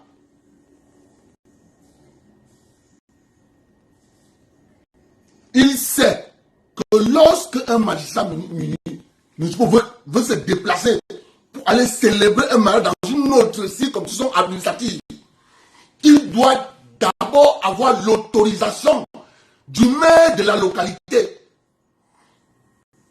Il sait que la loi camerounaise interdit à quelqu'un d'un maire d'une ville A qui va aller célébrer le mariage dans une ville B. Le monsieur la sait. Mais au Cameroun, les gens ont instauré une culture qui dit qu'il n'y a pas de règles juridiques. C'est ce que le professeur paix à son âme, Hubert Mono Njana, avait dit. On a normalisé l'écart. Et on a pris l'écart. L'écart a pris la position de la norme. C'est-à-dire, la norme est devenue l'écart. C'est l'écart qui est devenu la norme. C'est ça que vous voyez là au Cameroun. Et les deux cas que vous venez de voir là, c'est généralisé dans toute l'administration camerounaise. Pourquoi? Parce que les gens sont à la chasse de l'argent. Les gens, quand il y a de l'argent, ils foulent tous les textes de la République au pied. Ça n'existe plus, les textes de la République. Tout un maire se déplace sans appeler son collègue maître, pardon, viens t'asseoir à côté de moi pour rendre mon travail légal. C'est un ami à moi. Il veut que je signe son acte de mariage. Mais je ne suis pas, c'est pas dans ma compétence. C'est chez toi. Accorde-moi cet honneur. Madame le maire allait venir s'asseoir à côté de son frère maire pour rendre ça légal. Non. Comme au Cameroun, on a normalisé l'écart. Et la norme est devenue l'écart. Voilà le résultat. Tout un professeur, M. Tolo, nous a promis la livraison du stade au Lembe. On est en 2024. On n'en parle plus. Il vient nous dire à la télévision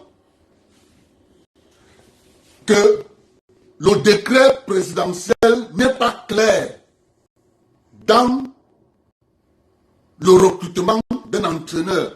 Dans le décret, on parlait de gestion. On ne parle pas de recrutement. Moi, je vais vous lire le décret qui crée la Sonamine. Je veux que vous et moi, vous écoutiez le décret qu'on a créé la Sonamine, Société nationale des mines au Cameroun. Je veux que vous cherchiez dans ce texte de création de la Sonamine où on a parlé de recrutement. Je vais vous lire le décret.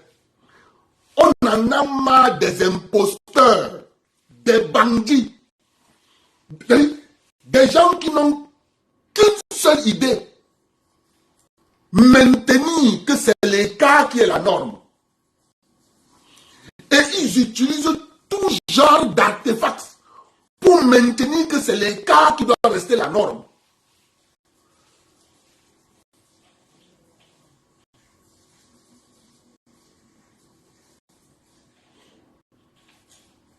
On vient sur la place publique. Nous prenons, nous les Camerounais, comme des imbéciles.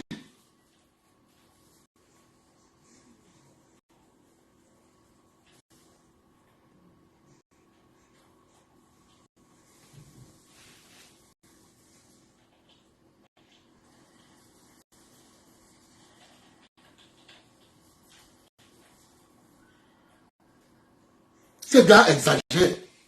Je vais vous lire le décret qu'on a créé la Sonamine avec.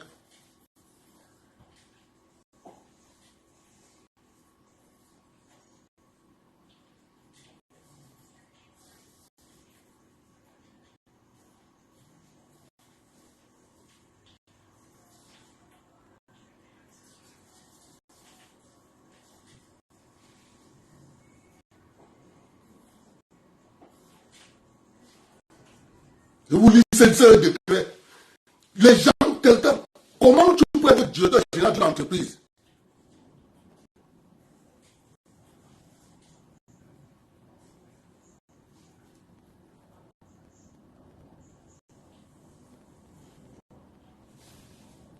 Tu es directeur général d'une entreprise. Quelqu'un vient te dire que non, dans ce décret, on n'a pas parlé de recrutement, donc il y a les vides juridiques. Décret 2020-449 du 14 décembre 2020 portant création de la Société nationale des mines.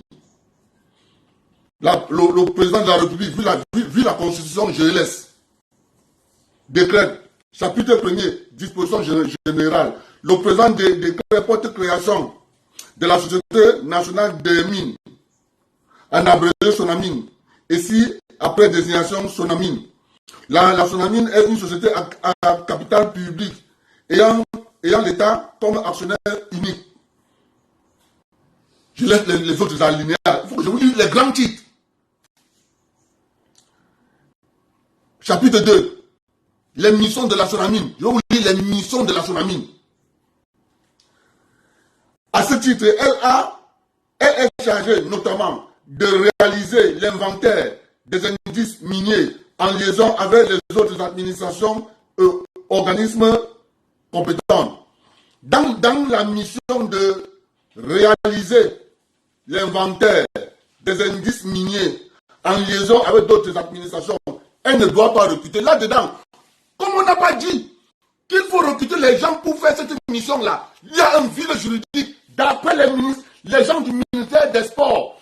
Donc là-dedans, on a juste dit sa mission, c'est réaliser l'inventaire des indices miniers en liaison avec les autres administrations. Mais là-dedans, on n'a pas dit de recruter les gens qui vont faire l'inventaire. Mais on a dit ta mission, c'est ça. Mais cette mission va être effectuée par qui? Par les humains qui seront recrutés. Je continue par les missions, écoutez vous-même. Il faut que les Camerounais, je vous ai dit que les incompétents ont pris le pays en otage. Et c'est pour ça que nous sommes là où nous sommes. Ce que vous voyez là, ils l'ont fait avec l'électricité au Cameroun. Plus on construit les barrages, plus le délestage va grandissant. C'est ça la réalité.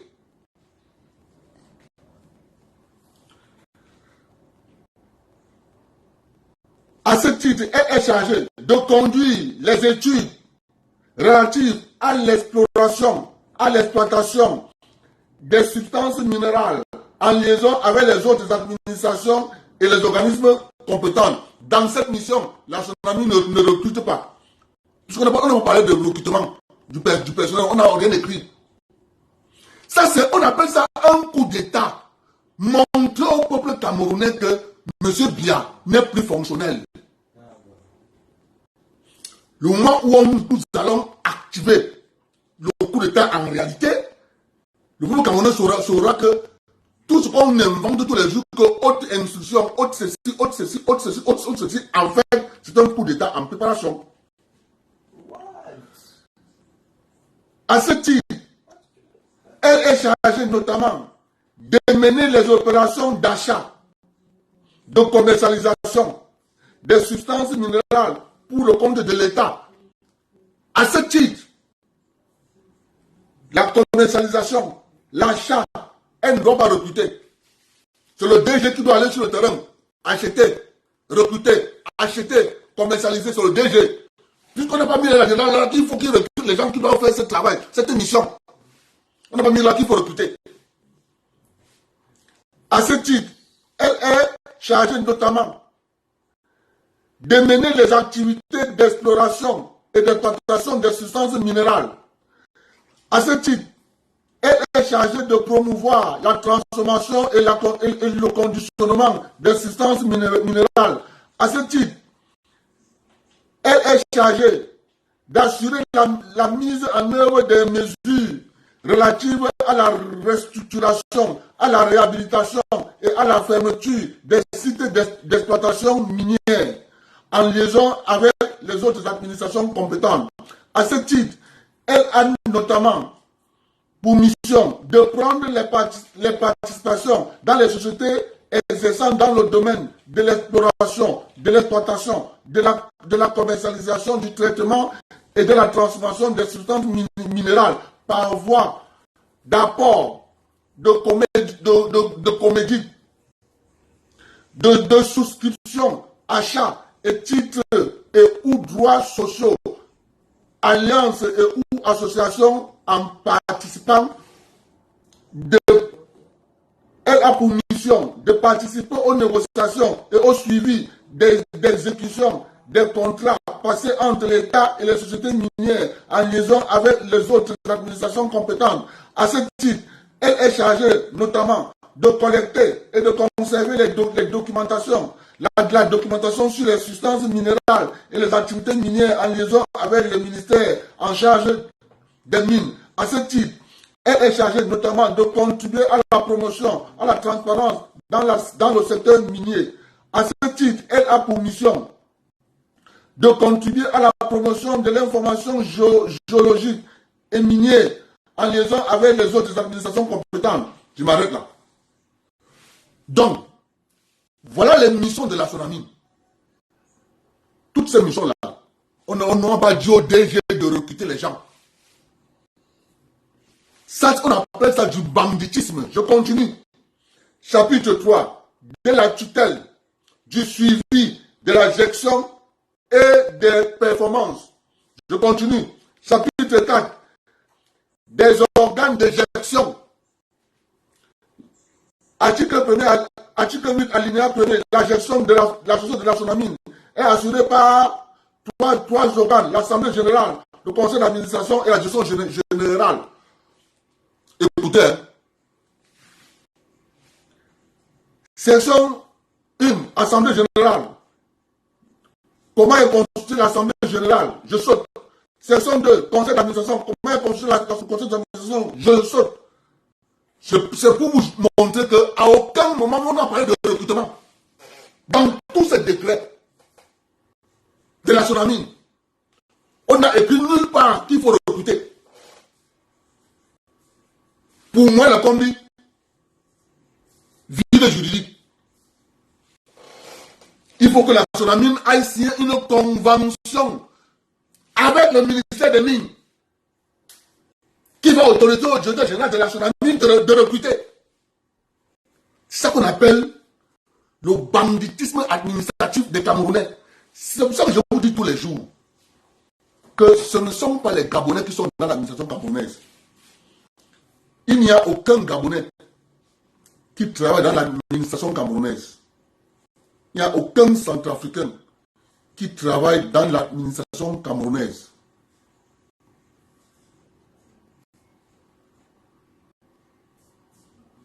Il n'y a aucun Tchadien qui travaille dans l'administration camerounaise. Ce sont des Camerounais. Farid Liberty. Les gens qui sont en prison savent pourquoi ils sont en prison. Il faut que je te le dise. Ce n'est pas tout le monde qui est en prison.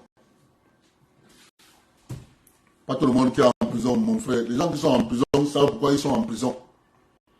C'est Paul Biya qui les a envoyés en prison. Tu comprends? Voilà. C'est ça la vérité. Donc, arrêtez votre... Mais ce qui est bizarre, c'est que tous les militants du MSC, c'est quand même curieux, des gens qui sont en train de dire que les gens du RDPC et Paul Biya ne respectent pas la loi. On a arrêté leurs militants injustement, ils sont en prison, sont en train de vilipender M. Eto'o qui demande de respecter la loi.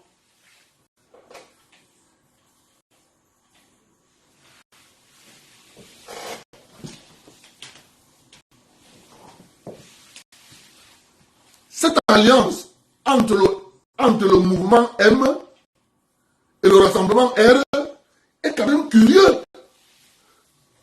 Lorsque tu regardes sur la toile, tous les militants du mouvement M sont les plus grands pourfendeurs de Samuel Eto'o. La question que je me pose, quel est votre objectif? Quel est votre objectif? Donc, subitement, le RDPC est en alliance avec le MSC pour abattre Samuel Eto'o.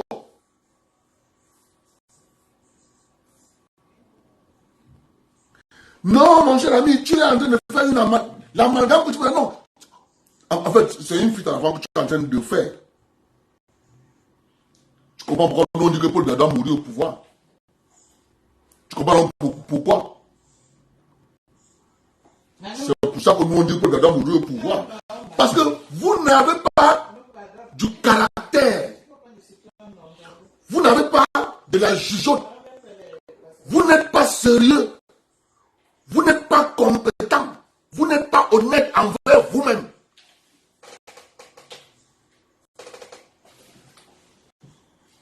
Eto'o ne défend pas le régime. Eto'o défend Paul Biya comme moi je le fais. Tu crois que moi je défends le régime? Non! Je défends Paul Biya parce que je me suis rendu bien compte qu'il y a une différence entre Paul Biya et le régime. Il y a une différence entre Paul Biya et l'administration. J'ai appris à lire, mon frère. La Constitution, en son article 5, dit que Paul Biya est un arbitre entre les différentes administrations. Et tu penses que Paul Biya arbitre comment? Lorsqu'il est au courant. Alors je te parle, Paul Biya est au courant de beaucoup de choses grâce aux réseaux sociaux. C'est pour ça qu'il a arrêté de faire le gouvernement. Grâce aux réseaux sociaux, il a arrêté de faire le gouvernement. C'est à cause des réseaux sociaux. Parce qu'il y a plein de choses qu'il est au courant à partir des réseaux sociaux. Oui. C'est la vérité. Les gens utilisent sa signature, son nom. Des gens ont dit, oh là là, vraiment de Dieu, Eto'o est en train d'organiser le deuil de son père. Vraiment de Dieu, le deuil du père d'Eto'o, c'est le 13 avril. Vraiment de Dieu, le secrétaire général a sorti une lettre que le 13, ils vont aller inaugurer le musée de Bamoun à Fumban. On n'a pas un problème avec l'inauguration du musée de Bamoun. C'est une bonne œuvre. Mais ce que le président Biya, moi, je vais te lire sa lettre. Je vais te lire sa lettre. Je m'arrête avec la tsunami. Je vais te lire sa lettre. Mon frère, nous sommes là pour montrer l'escroquerie utilisée par l'administration camerounaise qui manipule.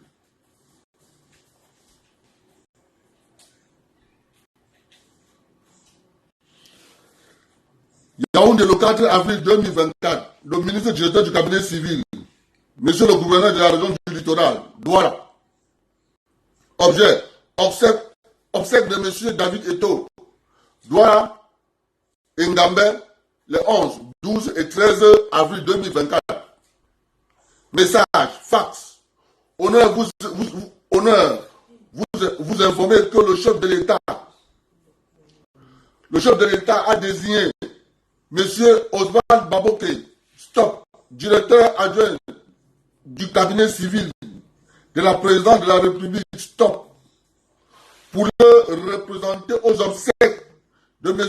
David Eto, stop, dont la levée de corps est prévue le 11 avril 2024 à l'hôpital militaire de Douala, garnison, stop, et la cérémonie d'inhumation le samedi 13 avril 2024 en Gambé.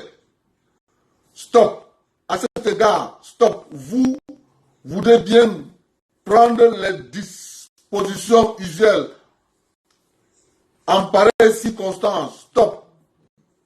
Urgence particulièrement signalée. Stop. Et fin. Copie préfet de la Sanaga maritime. Directeur du cabinet civil Samuel Vondoyolo. Ça là, nous ne refusons pas que le secrétaire général et d'autres personnes vont aller inaugurer le musée des Bamoun. C'est une bonne chose. Nous sommes d'accord, c'est une œuvre à féliciter. Mais sauf que Paul Biya a envoyé son représentant au décès du papa d'Eto. Vous voyez bien que toutes les plateformes des gens du RMC qui ont passé le temps à dire vraiment de Dieu, le gouvernement, hey, ce n'est pas le gouvernement qui a écrit. C'est le secrétaire général qui a écrit sur l'accord du président de la République. Papa, c'est un autre problème là-bas. Mais ce que cette lettre-ci, vous avez ignoré carrément. Vous avez ignoré carrément cette lettre. Vous avez passé presque toute une semaine à dire vraiment de Dieu, le décès de papa Eto, vraiment de Dieu, le deuil de son papa, toute l'administration va aller à Fumban. On va l'abandonner avec son deuil. Tu sais ce qui va se passer, mon frère?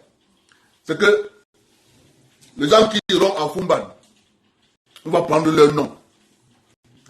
Les gens qui iront suivre Oswald Babouké, on va dire que monsieur le président, les gens qui m'ont accompagné au deuil, c'est ça qui va se passer. Tu connais le Cameroun? C'est un pays compliqué. Hein?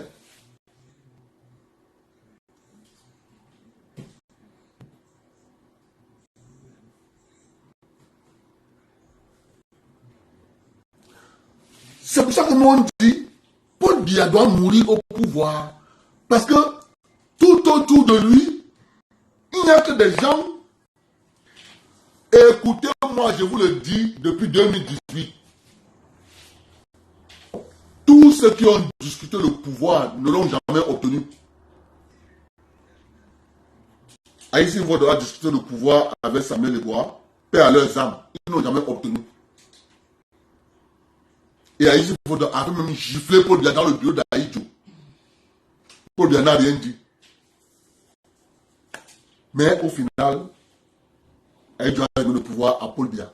Il n'a pas demandé tout ce que vous voyez gesticuler là, disant qu'ils veulent le pouvoir. Je vous garantis qu'ils n'auront pas. C'est moi qui vous dis, ils ne l'auront pas. Le pouvoir est quelque chose de très précieux pour le donner entre les mains des gens qui sont envieux. Lorsque tu es envieux, le pouvoir ne vient pas à toi. Tous ceux qui sont envieux n'auront jamais le pouvoir. Vous voyez bien qu'il y a une catégorie de Camerounais qui ont passé le temps à annoncer le deuil de Paul Biya. Tous ceux qui ont annoncé que Paul Biya est mort, soit c'est sa mère qui décède, soit c'est son père qui meurt. Soit c'est lui-même qui meurt. Un avait décrété que si 2018 atteint Paul Biya, le Dieu que lui sert, le Dieu qui lui a dit que Paul Biya va mourir avant 2018, mais lorsqu'une petite femme l'a amené au Togo, l'a fait assassiner au Togo, l'a porté maintenant à la morgue, elle est rentrée aux États-Unis, appelé sa soeur en France. Ton frère est mort, hein? On l'a mis à la mort du Togo. C'est sa soeur qui se rappelle que j'ai fréquenté avec une Togolaise. Elle est médecin au Togo. Je l'appelle qu'elle a regardé dans les morgues, dans les hôpitaux. Elle donne le nom de son frère. On envoie au médecin. Elle fouille les morgues au Togo, elle ne voit pas le corps du gars. Elle appelle son collègue que je ne vois pas le nom. Je ne vois pas ça dans les registres. La soeur dit attends, je t'envoie sa photo récente. C'est à partir de la photo qu'on a retrouvé le corps de Guy Parfait, son père à son âme. Il y a un autre qui est sorti. Toujours. Jean-Marc Ngos. Vous avez bien remarqué. Ces gens qui parlent toujours de mort. Jean-Marc Ngos est venu à la télévision nous dire, avec sa canne en main, il tapait le bâton par terre. Toc, toc, toc, 6 mois. 2022. Trouve le président bien en vie. Je me retire de la politique. Nous attendons depuis qu'il fasse l'annonce, qu'il se retire du poste de président de son parti politique, le PR 48. On attend l'annonce depuis. Jean-Marc Ngos ne démissionne pas de son parti politique. Je vous dis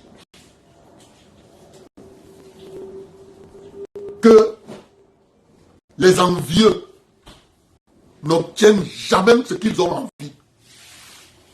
Mais par contre, lorsque tu es envieux et que tu deviens un bosseur, un travailleur, tu vas te faire remarquer par ton travail. Ce que tu as envie d'obtenir vient à toi. Parce que tu as travaillé dans la droiture, dans l'honnêteté. Citez-moi les collaborateurs du président de la République parmi tous les projets qu'il a mis, il a mis au Cameroun depuis 2011. Citez-moi un projet qui a abouti. Un seul. Un projet qui a abouti.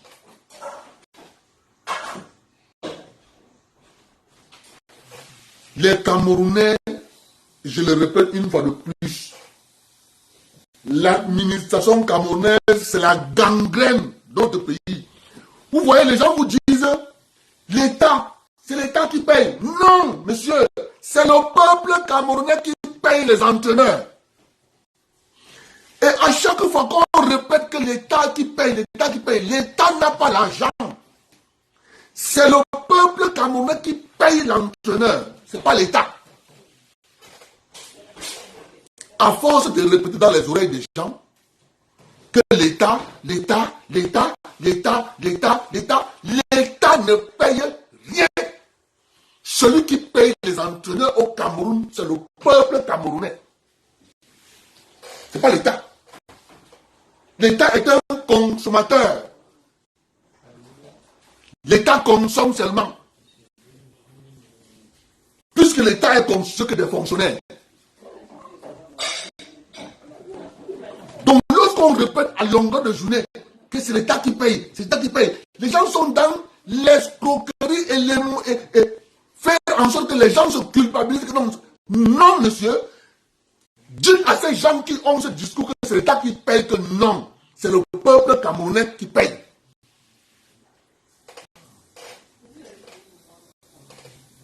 C'est ça la vérité. Mais ils ne veulent pas que vous soyez au courant. Ils veulent vous inoptiser en vous disant que non, l'État a payé. l'État ne paye rien. Il y a une seule personne qui paye, le peuple camerounais. Donc si le peuple camerounais est fier, il faut qu'on a recruté un bon entraîneur. Ils seront fiers d'avoir un bon entraîneur. Mais on peut nous ramasser quelqu'un qui passe son temps à boire en Belgique comme il veut, danse dans des cabarets, il se couche par terre, soulève les pieds, on veut nous faire croire que c'est quoi ça? C'est quoi ça? Il est moins cher, c'est pour ça qu'on l'a embauché. Lorsque tu pars chez un mécanicien avec ta voiture, il te dit, ton travail là pour l'effectuer, donne-moi 115 000. Il te fait un devis. Tu pars chez un autre mécanicien. Il te dit, donne-moi 100 000. Tu pars chez un autre mécanicien. Il te dit, donne-moi 80 000. Tu pars chez un autre mécanicien. Il te dit, donne-moi 30 000. Tu pars chez un autre mécanicien. Il te dit, donne-moi 10 000. Vous voulez vous donner un conseil. Le conseil que je donne à tous ceux qui ont des voitures.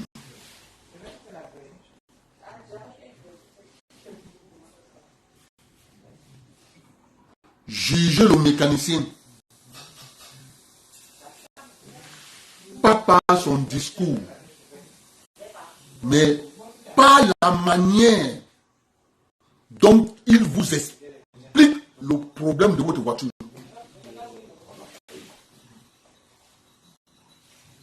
Parce que dans ce domaine-là, il n'y a pas du verbiage possible pour quelqu'un qui a l'esprit ouvert. Va comprendre que ce gars peut apporter une solution à mon problème. Par contre, il y a d'autres personnes qui sont carrément analphabètes de tout ce qui est technique. Même l'ampoule chez lui, il ne connaît pas, il ne peut pas remplacer. C'est ceux-là qui se font avoir régulièrement. Ils cherchent le moins cher, qui devient plus cher. Comme je vous ai parlé de mon collègue, ici au Canada. Je lui ai dit, fais comme ça, il m'a dit non, il cherche à diminuer les coûts. Sauf que, derrière, pour diminuer les coûts, il a explosé les coûts. Il me dit, Abdel, si je t'avais écouté, je n'allais pas être dans cette situation. C'est qu'il a voulu dépenser moins. Moi, je lui ai dit, fais comme ça. Un conseil que bon gars, moi, je trouve que ce que tu es en train de faire là, tu vas être pris au piège.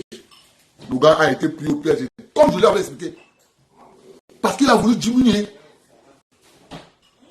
Donc, je peux vous dire encore une fois de plus, ce n'est pas parce que quelqu'un est moins cher qu'il est compétent.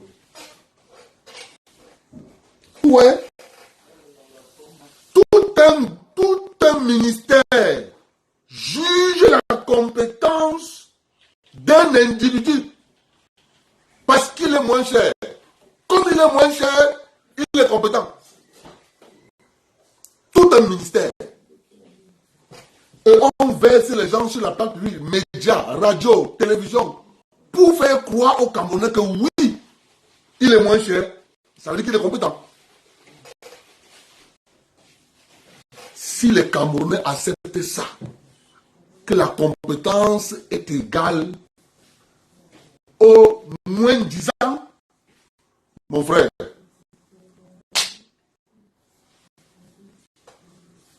et tu as parfaitement raison.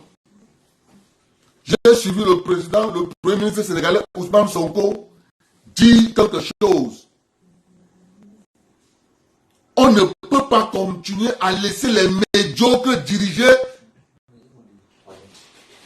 les plus sages et intelligents. Je vous ai toujours posé cette question ici dans mes directs. Où est-ce qu'on envoie les majors de l'ENAM? Où est-ce qu'on envoie les majors du CUS? Où est-ce qu'on envoie les majors de Polytech? Où est-ce qu'on envoie les majors de l'école de travaux? Vous savez là où on envoie ces gars? Je prends l'exemple juste du CUS.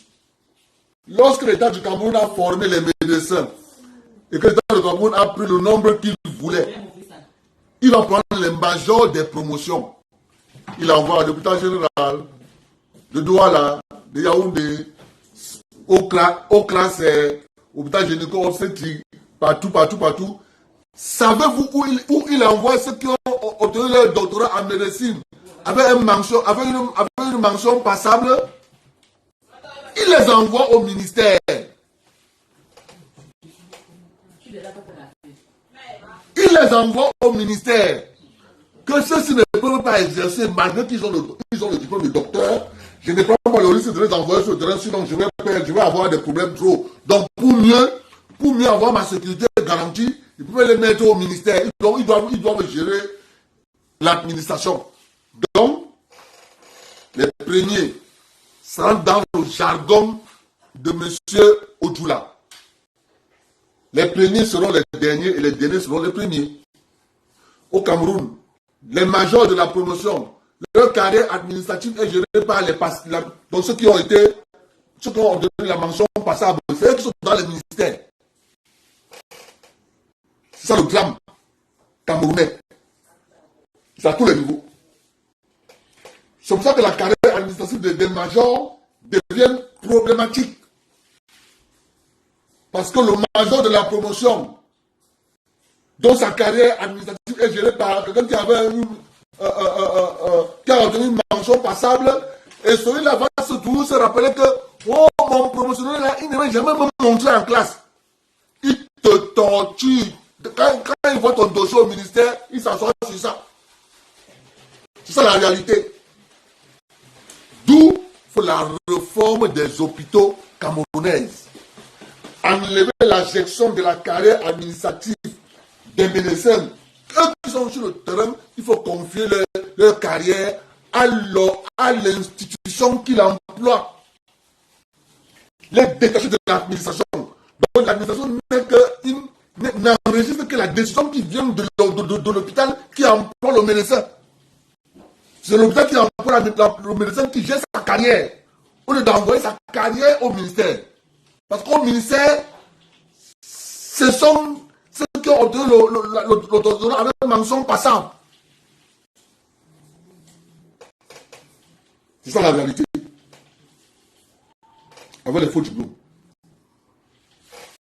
C'est un bon début de semaine. On se prend le week-end prochain. Mais restez tranquille.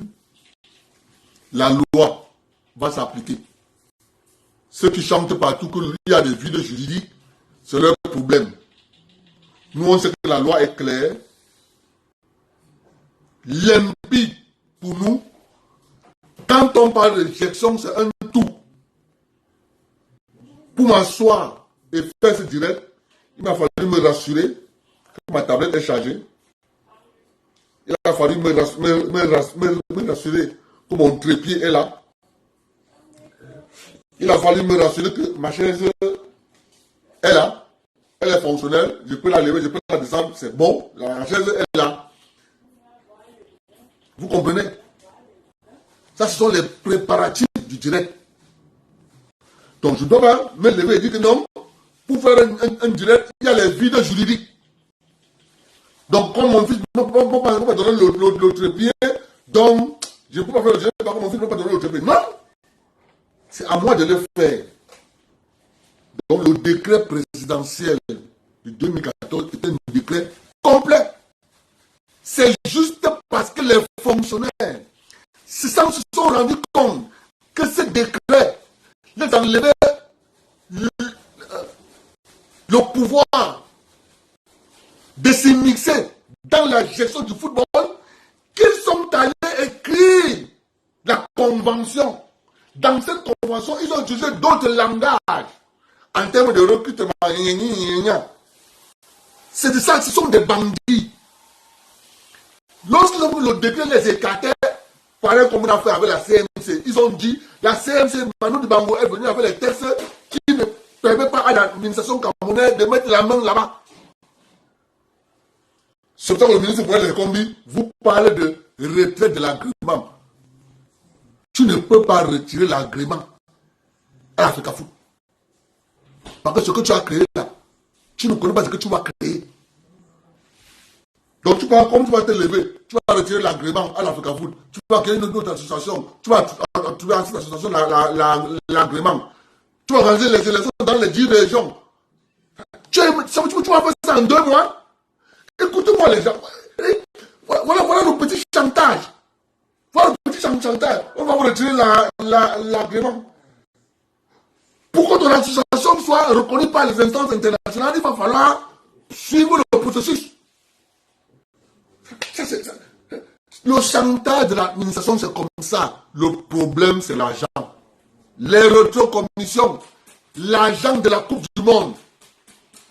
Comme ils n'ont pas mangé l'argent de la Coupe du Monde, comme Eto'o les a fermé les robinets, ils sont dans tous leurs états.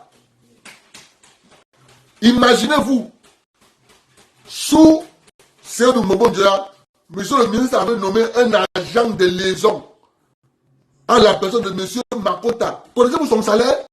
Agent de liaison, il était payé 5 millions.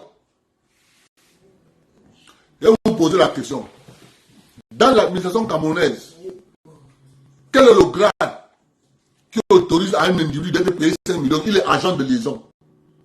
Donc celui qui est bien vécu, vient avec les informations de la fédération pour le ministère. Donc, en d'autres termes, il est un plancton. Mais il est payé 5 millions. Dans le Cameroun. Et il dit qu'il fait l'économie. Il vient nous dire qu'ils font de l'économie à l'État. Cette économie, vous devez commencer par le faire au stade Olembe. Bonne soirée à vous tous. On se voit.